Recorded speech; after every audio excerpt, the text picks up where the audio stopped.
Nesta videoaula, serão apresentadas as características de um transformador real. Transformadores não ideais ou reais apresentam características que não são consideradas nos transformadores ideais.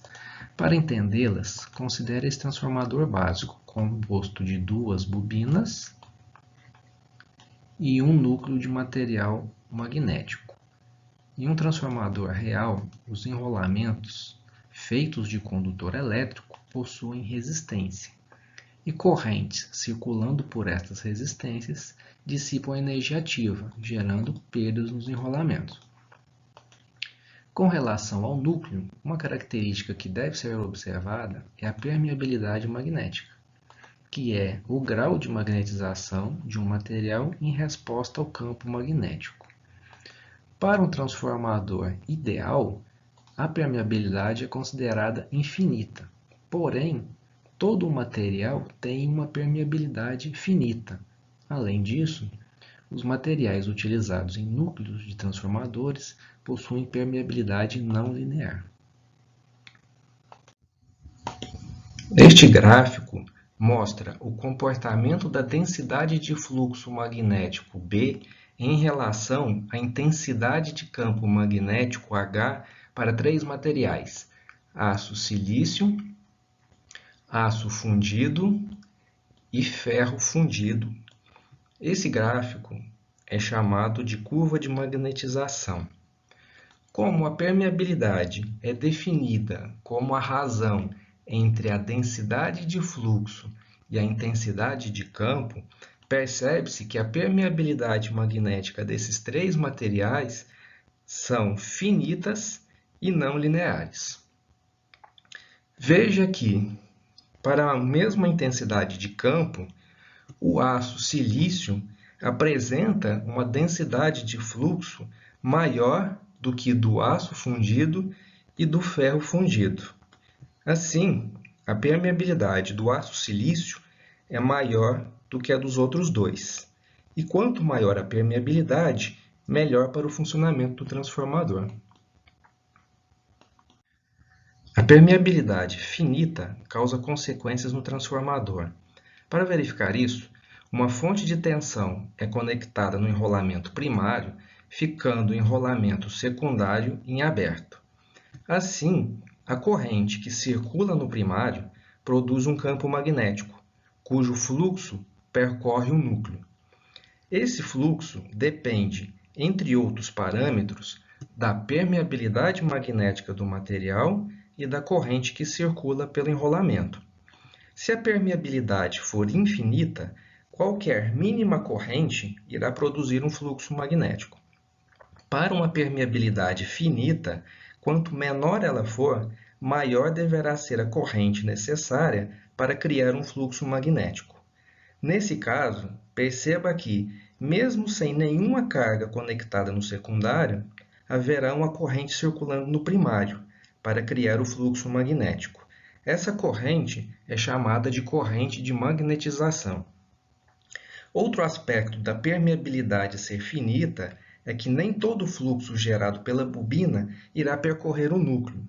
Parte do fluxo irá percorrer o ar em volta da bobina e é chamado de fluxo de dispersão. Importante destacar que quanto maior a permeabilidade magnética do núcleo, menor a corrente de magnetização e menor o fluxo de dispersão, o que é melhor para um transformador. Outra característica do transformador real está relacionada com o processo de magnetização do núcleo. Para isso, é preciso retornar à curva de magnetização. Uma corrente senoidal irá gerar um campo magnético senoidal.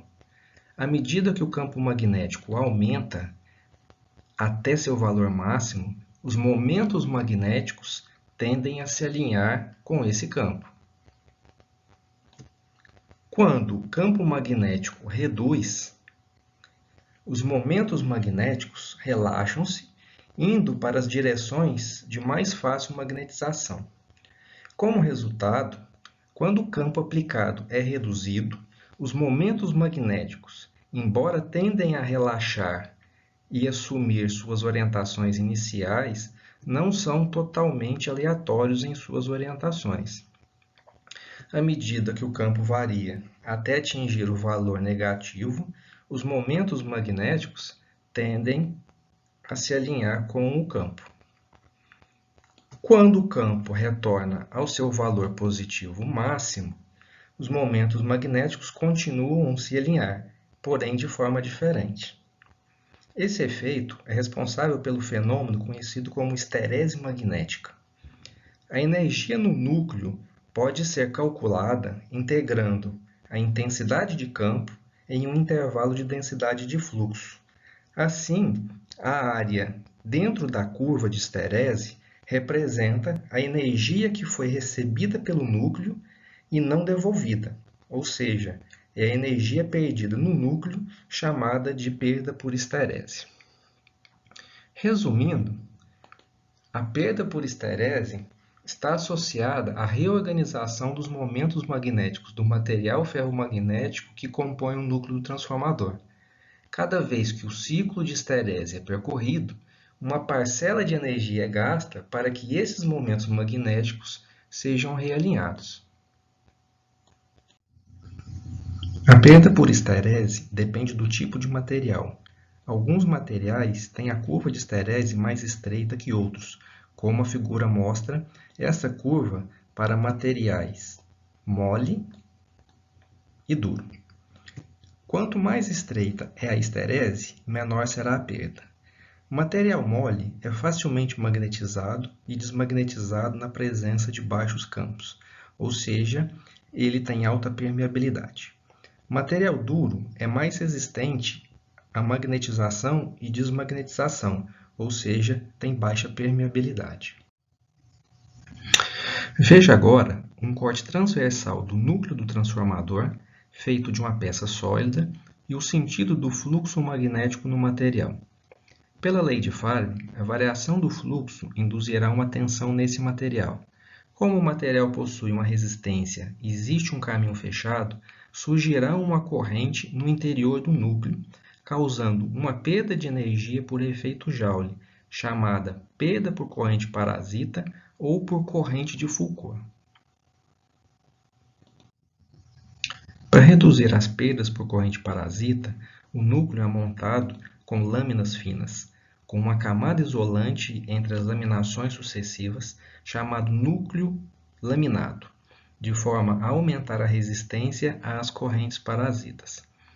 A passagem do fluxo irá criar uma corrente menor no núcleo, reduzindo as perdas. Pode-se também utilizar materiais com alta resistência elétrica para a construção do núcleo, como por exemplo, adicionando uma pequena porcentagem de silício no material.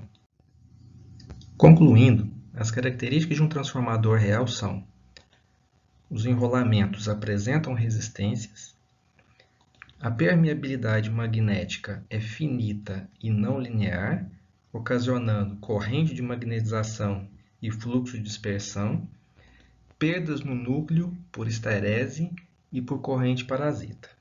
E aqui encerramos essa videoaula.